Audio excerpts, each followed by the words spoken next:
Well,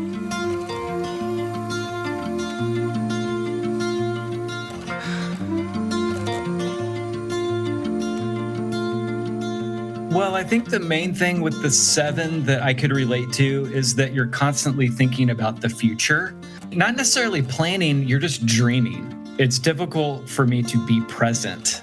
Probably reading about the types and we were coming across the 7, I could really relate to it. But then I got hung up on the 7 was they don't like uncertainty. They don't necessarily take risks all the time. They don't like to be uncomfortable. And Kristen and I immediately looked at each other and were like, well, that's not me at all. I live for uncertainty. I thrive in these situations where there's just a ton of risk. There's a lot to lose, but there's a lot to gain. And I was like, I'm not a 7. So I just kind of sat in limbo for a while until you and I had lunch. And you said, can I ask you a question? Do you quietly go about getting what you want? And it just like my mind exploded. I think I replied with, that is my life. Every day I wake up and I figure out how I'm going to get what I want. And generally people don't know that I'm doing it. And even a lot of the time, I don't know that I'm doing it. It just happens.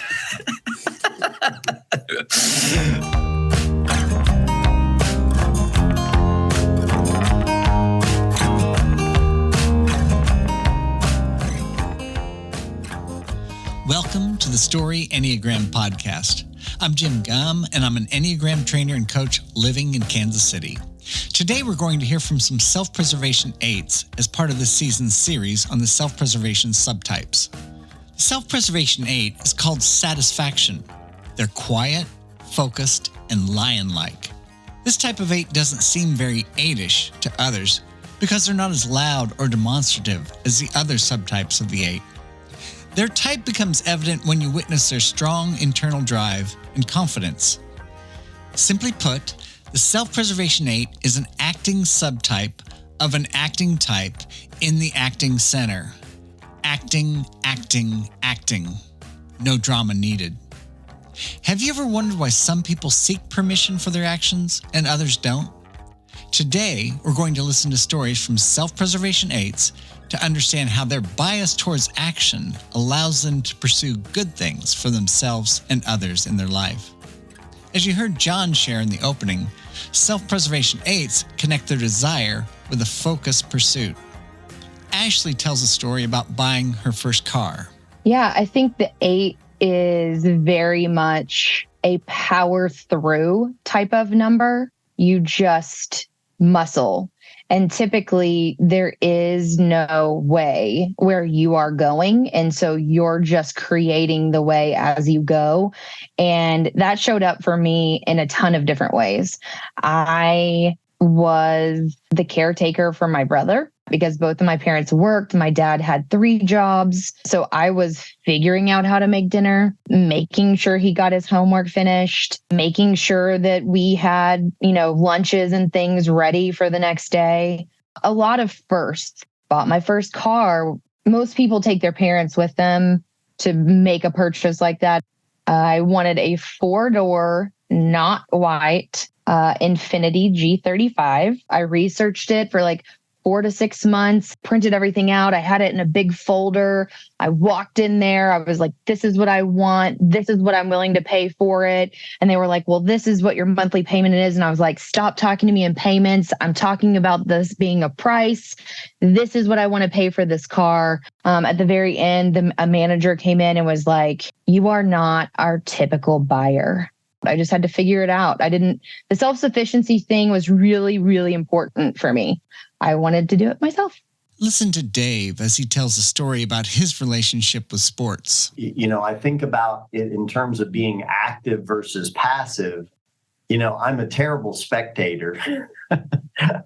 So, when I think about being a spectator, that's often, knowing things about current movies and celebrities and sports stars and all that. And I have no knowledge of it because I don't spend any time engaging in trying to, listen to it or be part of that. So, it comes across, of course, that, when you get in small talk conversations, I have to work harder at other things that I can engage with people that either you're meeting for the first time or don't know very well or whatever. You're trying to, establish some connection. I'd rather go play any sports than watch a sports event. Even though I love sports, I'm really not a good fan. And here's a fun example of how satisfaction showed up in Ashley's interaction with her husband. We have some other conflicts. Being an 8, that satisfaction thing is there. I like to have a backup of everything. If I run out of sweet Thai chili sauce, there better be a backup in that pantry. And he is not that way. And so I just vividly remember one time him standing there, like opening up the pantry door and going, "Can we just run out of something one time?" And I'm like, "No, I am a failure. If we have run out of this, that's it." Eights have agency. They reside in what's called the command and control center of the Enneagram, where we find types 8, 9, and 1. If there's a leadership void, they're glad to fill it. If someone doesn't step up to the plate, they will. If someone doesn't express a stronger opinion, they can get their way. Here's how this showed up for John when he was younger. I just remember as a kid, it could be as simple as like all my friends wanted to go see a movie and 5 different movies were thrown out. And I threw out my opinion and nobody kind of really took the lead to make the decision. And I was like, okay, well, I would make my case a little bit harder for my movie. And some people were kind of on the fence or whatever. And I'm like, well, this is what I'm doing. I'm going to go see this movie. Who wants to join me? I found myself in a lot of situations in school settings or whatnot where I would try to sit back and just observe. I call it just reading the room. I think 8s are really good at reading the room, waiting to see if someone was going to take charge. If it was pretty clear to me that no one was, then I immediately fill that role because I want to anyways. Now, when I was young and really honestly till about 5 years ago, I was very bad about giving people space to potentially lead something. Whether it's as simple as a movie or, hey, where do you guys want to meet for dinner tonight? I used to not give people any space. Ashley has always gravitated towards leadership roles because it comes naturally to her. Here's her experience at work. You are tapped a lot. You're tapped a lot for special projects. You're known as someone who can execute, someone who meets deadlines. You are committed. You're loyal. I mean, a lot of really good things are associated with that. My level of responsibility when taking on a project and the need for self-sufficiency in that, of owning it, is so high that most of the time other people's self-sufficiency or responsibility does not really rank where mine is. Most of the time, I feel like others are less committed than I am. Here's how Dave described handling shared expenses with friends on a recent trip to Europe. One of the things that came up, I think, in terms of challenges and just getting it done, how are we as 4 couples kind of going and we're traveling in groups and we're, eating together, some things we're doing together. How are we going to do the expense thing? And I just said, hey, I'll just take it on. You guys tell me your expenses. I'll take care of it for us. So I just kept track on my phone. Hey, if anybody paid a group thing, just tell me how much it was. But, I had to do unit conversions. Some people weren't always there. To me, it was no problem. And it's so much easier because nobody had to worry about who's paying what now, when, is it fair or not? So made it much easier. And here's how John describes what he sees when he walks through his house. There's a material want in the 8 and material like security. If I look at like a lot of my, and again, this is me being vulnerable. And like when I hear myself say these things, I'm like, that's gross, but I'm just being truthful. Is like, I have 2 main goals. One is like for my kids, I've got certain like goals for them in the sense of like, not what they do, but just like my parenting goals for them. Like I have that. And then I have like my personal goals. And a lot of that is like around like material things. I like certain things. And by God, I'm going to figure out how to get it. Whether it takes another 30 years, I still want to be able to say, I did it. Like, that's a big thing for me. We remodeled our kitchen a couple years ago. Well, I had started planning that a decade ago. When that thing got done, it was like a milestone for me because literally like eights, I can't speak for all eights, but for me, I wake up every morning and I walk through my house and I immediately look at everything that needs to be upgraded or changed. You just name it. Like that's how I go through my day, is looking at all the things I need to make better. I like goals and I like deadlines and I like to be thinking about future plans. And so like that is a lot of security for me. When I don't have that, then I feel like I'm just kind of like in limbo. Whether it's picking out the movie, being tapped for leadership roles at work, volunteering to keep track of expenses, or imagining how to make something better, the 8 is filling the void and taking charge. The simplest way to understand the passion of the 8, lust, is to imagine filling a balloon to capacity. The 8 fills the leadership void, but as John said, sometimes he doesn't leave space. Ashley shares about the feedback that she received at work. So I am super outgoing, and so that was always a plus. I very much kind of compartmentalized some of those things. So the feedback I would receive is your leadership style is intense and people can feel like you are not approachable or they are intimidated by you because of your level of intensity. And I'm like, well, it is intense. It's important. We have to get it done. It has to be right. And so in my mind, I was like, well, this is good feedback. So tell me more. I have had to just learn to dial that back because situationally, not everyone is like that. But in my earlier years of leading, I definitely received a lot of feedback around that. Good and bad, right? Like we like the level of intensity. We like that you're so hungry to make sure it's right and great and everything. But we just also need you to make sure that everyone is not super freaked out by you. 8s are often surprised by how other people perceive them. Here's John sharing about his experience. I was telling Kristen last night, I said, my whole life, especially in my schooling days, I had so many teachers and friends just say, why don't you smile? Or you don't smile. Are you happy? Or are you okay? I always got the question, are you okay? And it drove me insane because it's yes, I'm great. Sorry, I don't walk around the world with just a big grin on my face. I think that's odd. 8s can be misunderstood in where they stand with friends. I've had 2 good friends recently just talking about types or whatever. There's always some times when I'm around you and I'm like, does he like me? And I'm like, really? You're one of my favorite people. Just understanding the 8 vibe that I put off of I'm constantly thinking about momentum. And so I can run people over. I'm just very direct. The holy idea of the 8 is holy truth. And for them, it's one thing. Their singularity of mind and preference for wanting to hear the truth and speak the truth makes them different from other people. 8s value direct, concise talk. Here's Dave's experience as a leader of an engineering firm. So I work with, our marketing department. And at the beginning, it seems like often when we've hired marketing people, they want to write, sort of a fluffy paragraph about something.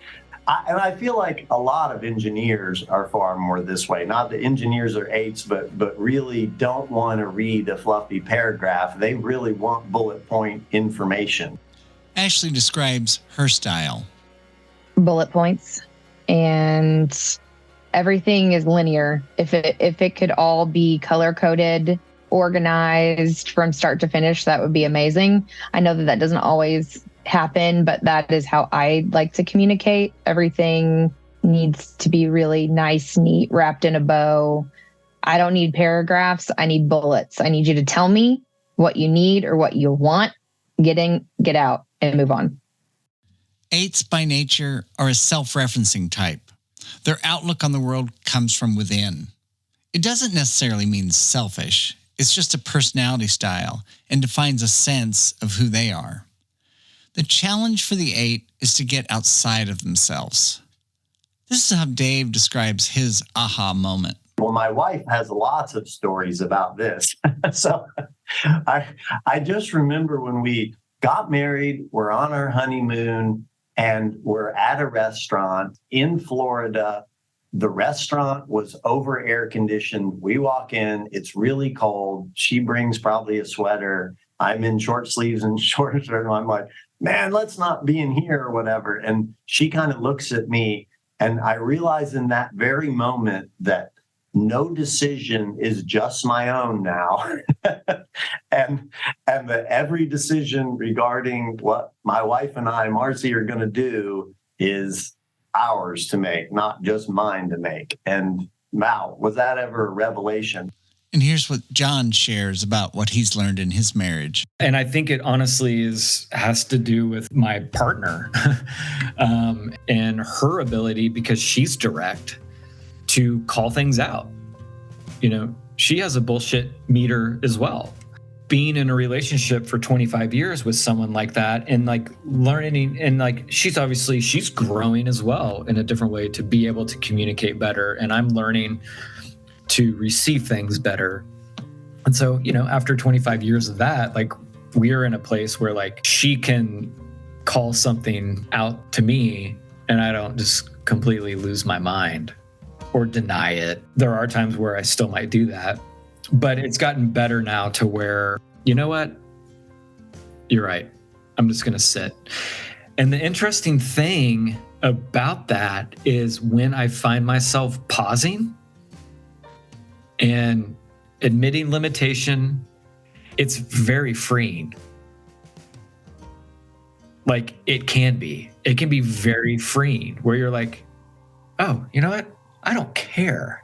Like, I don't care how this resolves now. Like, because like this kind of feels good not to be trying to control. Because I think for the 8, even though they want to be in control, it's exhausting. Ashley had shared with me that she usually only felt 2 emotions, happy or angry. Listen to how becoming a parent offered her the opportunity to open up. Probably one of the most emotional things for me was when I got married, because I became a wife, but also a stepmom at the same time. I married and had a family. So that kind of brought a whole other set of emotional circumstances, which was really cool. But I think as an 8 in a situation like that, being equipped for feelings with the kids were, 5 and 6, it was really hard. And I honestly didn't know how to do it. And so I think back to a couple of times where the kids are just crying their eyeballs out. And I'm looking at Lee what's happening? What's wrong? What's wrong? And, again, my happy, angry. And so I'm what is this thing that's, what's happening? And so I think that there were a couple of those situations where I was sort of moved to tenderness. I think just the responsibility of caring for somebody other than yourself pulls an 8 out of that idea that feelings don't matter, and you have to be okay all the time, and you have to do it all yourself, and you just literally move beyond yourself to something different. So I think becoming a stepmom and becoming a wife are probably 2 of the best things that could have ever happened to me.